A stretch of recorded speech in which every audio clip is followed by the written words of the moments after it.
salut les potos, salut à tous nos amis, salut à tous nos abonnés. Alors, Viking Débrief Connaisseur connaît la chaîne de tous les amoureux du football, la chaîne des connaisseurs du ballon rond. Quant à moi, je suis très heureux de vous retrouver aujourd'hui pour une nouvelle vidéo, les potos. Nous allons tout à l'heure débriefer quelques résultats au niveau du championnat anglais et aussi vous donner le résultat du Paris Saint-Germain Nantes. Mais comme vous le savez, les potos, pour plus de détails, pour plus de précisions, on se dit juste après le générique.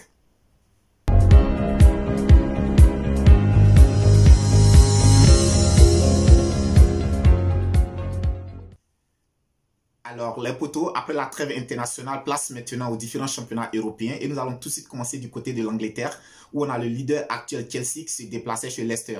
Alors, à vrai dire, les potos, c'était un déplacement vraiment très difficile parce qu'on le sait tous, Leicester est une équipe qui est difficile à jouer à domicile. C'est vrai qu'en ce moment, Leicester a un mauvais début de saison, mais néanmoins qu'elle demeure une équipe très difficile à jouer à domicile. Et moi, j'ai vu aujourd'hui une équipe de Chelsea qui nous a dégagé une certaine sérénité. On a senti un bloc d'équipe. On a senti vraiment une cohésion au sein de cette formation. Je tire mon chapeau à Thomas Tuchel parce que depuis son arrivée, on a vu qu'il y a des boys qui avaient perdu le goût de pratiquer le football aujourd'hui, qui ont cette envie de jouer là. Je parle de Rudiger, je parle de Thiago Silva. On le sait tous, sous l'ère Frank Lampard, Rudiger, par exemple, il n'avait pratiquement plus de temps de jeu. Mais aujourd'hui, à le voir évoluer, je pense que Rudiger est devenu un joueur quasiment irremplaçable au sein de cette défense de Chelsea. Et que dit de Thiago Silva? Les potos, quand on a regardé le match aujourd'hui, regardez l'assurance que nous dégage Thiago Silva, la sérénité. Aujourd'hui, la sérénité de Thiago Silva a impacté tous ses coéquipiers qui jouent autour de lui en défense et même dans le milieu de terrain. Donc, je tire mon chapeau aujourd'hui à Thiago Silva. Aujourd'hui, il nous a montré qu'il est rempli d'expérience parce que jouer contre un attaquant tel que Jimmy Vardy n'est pas chose facile. Et Thiago Silva, qu'est-ce qu'il a fait aujourd'hui? Il n'est même pas allé au duel avec Jimmy Vardy. Il n'est pas allé au corps à corps juste par son positionnement. Par ses déplacements, il a réussi à museler Jimmy Vardy. Et Edouard Mendy, je tire mon chapeau à Edouard Mendy, les potos. Je ne sais pas si vous serez d'accord avec moi, mais Edouard Mendy aujourd'hui fait partie des 3 meilleurs gardiens du monde entier. C'est vrai qu'il n'a pas eu grand-chose à faire aujourd'hui, mais les 2 tirs cadrés qu'il a eu, il nous a sorti des parades pas possibles. Donc pour moi, Edouard Mendy, je pense que match après match, il ne cesse de nous conforter, il ne cesse de nous convaincre que c'est un gardien de grand niveau. Donc moi, je tire mon chapeau à Edouard Mendy, je lui dis bravo. Je pense qu'il mérite sa place de gardien numéro 1 au sein de cette équipe de Chelsea. Alors, que dit du milieu de terrain, Jorginho et N'Golo Kanté? Je pense qu'à eux, tous les deux, ils ont carrément muselé le milieu de terrain de Leicester. C'est vrai qu'on a la tour de contrôle de Leicester qui était absent, tellement aujourd'hui était absent.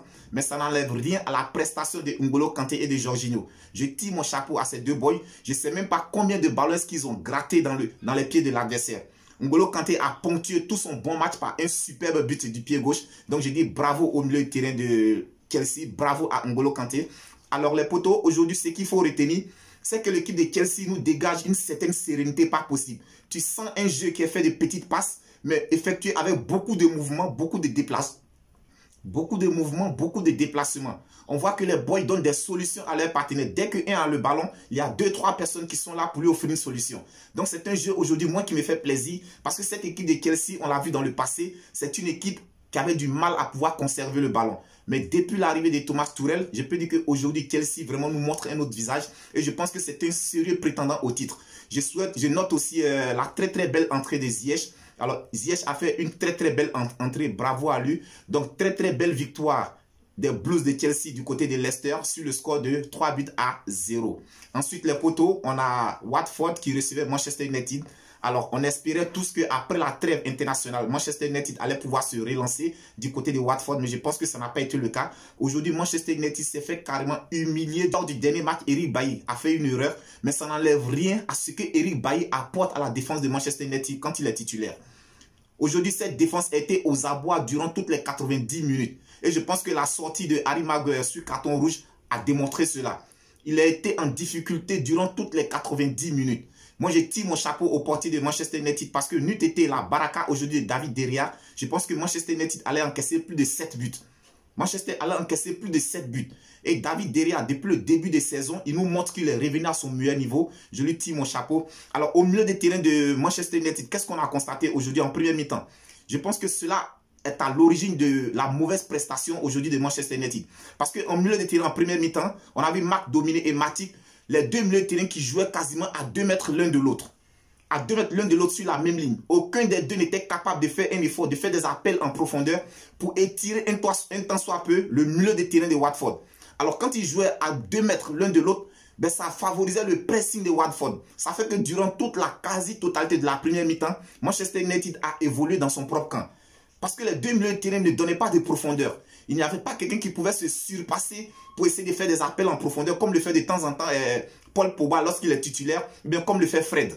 Alors Paul Pogba étant blessé, je ne sais pas pourquoi est-ce qu'aujourd'hui il n'a pas titularisé Fred. Parce que je pense que Fred aurait été capable d'apporter cette profondeur au milieu de terrain pour étirer un tant soit peu le bloc d'équipe de Watford. Alors pour parler de Bruno Fernandes, je dirais depuis l'arrivée de Cristiano Ronaldo, Bruno Fernandes a carrément perdu l'influence qu'il avait au sein de cette équipe. C'est un Bruno Fernandes carrément méconnaissable. Aujourd'hui, il est carrément passé à côté de son match. Il n'a même pas été dans les bons coups, il a été dans tous les mauvais coups de son équipe. Donc je pense qu'aujourd'hui, les cadres comme Bruno Fernandes gagneraient à bien se ressaisir pour que vraiment Manchester United puisse se répartir sur de bons rails. Alors au niveau de l'attaque, c'est vrai, il a titularisé aujourd'hui Rashford, mais Rashford aujourd'hui n'a pas les capacités nécessaires, n'a pas la condition physique qu'il faut pour défendre. On a vu Cristiano Ronaldo qui a passé tout son temps en première mi-temps à venir chercher les ballons jusque dans son camp. Il a essayé de motiver ses coéquipiers, mais je pense qu'à lui tout seul ne pouvait pas faire grand chose. Alors aujourd'hui, en deuxième mi-temps, lorsqu'il a opéré les changements, on a vu tout ce que l'entrée de Van der Beek a changé le jeu de Manchester United. Parce que Van der Beek, il est capable d'apporter la profondeur à l'équipe. Il est capable de casser les lignes. Il est capable de passer à technique, d'apporter beaucoup. Et quand il est entré tout de suite, on a vu qu'il y avait de la profondeur dans le jeu de Manchester United. On a senti qu'il y avait de la mobilité, il y avait du déplacement. Donc je pense que Van der Beek aujourd'hui mérite une place de titulaire. Pas seulement parce qu'il a fait un bon match aujourd'hui, mais je pense qu'il nous a prouvé qu'il est un grand joueur depuis qu'il était du côté de l'Ajax d'Amsterdam. Donc aujourd'hui, au niveau de l'attaque, les potos, dites-moi, Anthony Martial est rentré en seconde période. Alors, est-ce qu'aujourd'hui, Anthony Martial mérite cette équipe de Manchester United? Parce que Anthony Martial pense que le football est devenu quelque chose de... c'est un sport féminin. Non. Le football aujourd'hui, surtout du côté de l'Angleterre, le football aujourd'hui, c'est pour les garçons, c'est pour les combatifs. Mais Anthony Martial est rentré pendant 45 minutes. Il n'a rien changé, il n'a rien apporté à son équipe. Donc, je dirais lourde défaite, les potos de Manchester United du côté de Watford sur le score de 4-1. À noter aussi le très gros match de l'international sénégalais, ça. Alors ça nous a sorti un gros match. Je pense que depuis le début de la saison, ben, il ne fait que nous sortir de très grosses performances. Bravo à lui. Il est sorti sous blessure. On espère que c'est rien de grave, qu'il pourra vraiment retrouver ses coéquipiers le plus tôt possible. Ensuite, on avait Newcastle qui recevait Brentford. Match nul entre les deux formations, 3 buts partout. Et on a Burnley qui recevait Crystal Palace. Également match nul entre les deux formations sur le score de 3 buts partout. A noter qu'au cours de ce match, l'international ivoirien Cornet a encore marqué aujourd'hui. Je dirais qu'il a son 5e but depuis son arrivée dans le championnat anglais. Très bon début de saison pour lui. Il a su s'adapter au championnat anglais. On espère seulement qu'il continuera comme ça. Et pour terminer le poteau, on a Liverpool qui recevait Arsenal. Alors, c'était annoncé comme le choc de cette journée, mais je peux dire à vrai dire, ça n'a pas été un choc. On a juste assisté à une démonstration de force des restes de Liverpool. Alors, aujourd'hui, Arsenal s'est déplacé avec beaucoup de confiance du côté de Liverpool parce que depuis la 3e journée, Arsenal n'avait plus jamais perdu en championnat. Donc, je pense que c'est avec beaucoup de confiance que Mikel Arteta et tous ses protégés se sont déplacés du côté de Liverpool. D'entrée de jeu, dans les 10 premières minutes, on a vu une équipe d'Arsenal qui a essayé d'impressionner l'équipe de Liverpool, qui a essayé de presser haut cette équipe de Liverpool. Mais tout de suite, la machine des restes s'est mise en place. Et dès que la machine des restes s'est mise en place, on a vu l'équipe d'Arsenal qui a reculé, qui se sont recroquevillés dans leur moitié de terrain. Je pense que c'est l'erreur qu'il ne fallait pas faire. Parce que quand ils se sont recroquevillés, quand ils ont bercé, quand ils sont descendus jusque dans leur moitié de terrain, ça a permis au reste de Liverpool de poser leur jeu, d'asseoir leur jeu, d'accentuer leur domination. Arsenal a résisté, mais je pense qu'ils ont cédé vers la fin de la première mi-temps. En seconde mi-temps, on a assisté encore au même scénario. On a vu une équipe d'Arsenal qui a subi.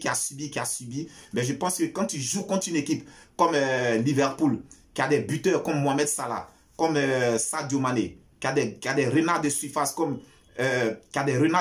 dans leur effectif, tu ne peux pas te permettre de défendre. Donc, à force de défendre, ils ont fini par encaisser jusqu'à 4 buts. Donc, bravo de la part des restes de Liverpool qui nous ont fait une masterclass aujourd'hui. Gros match de Sadio Mané, gros match de Mohamed Salah. Je dis bravo à tous ces joueurs. Alors, les poteaux, du côté de la France, on a le Paris Saint-Germain qui recevait Nantes. Belle victoire des Parisiens sur le score de 3-1. À noter que Léo Messi a marqué. Je pense que progressivement, il est en train de s'habituer au championnat français. Il est en train de prendre ses marques. Et je pense que c'est de bonne guerre pour les dirigeants du Paris Saint-Germain et aussi les supporters et même ses coéquipiers. Donc, belle victoire des Parisiens sur le score de 3-1. Les potos, c'était tout pour aujourd'hui. Ben, on espère avoir été à la hauteur. Si tu n'es pas encore abonné à notre chaîne, n'hésite pas à le faire. Abonnez-vous, likez, partagez. Viking Débrief Connaisseur connaît. C'est la chaîne de tous les amoureux du sport. C'est la chaîne des amoureux du football. C'est votre chaîne, c'est notre chaîne. On se dit à très bientôt pour d'autres vidéos. D'ici là, que Dieu vous protège.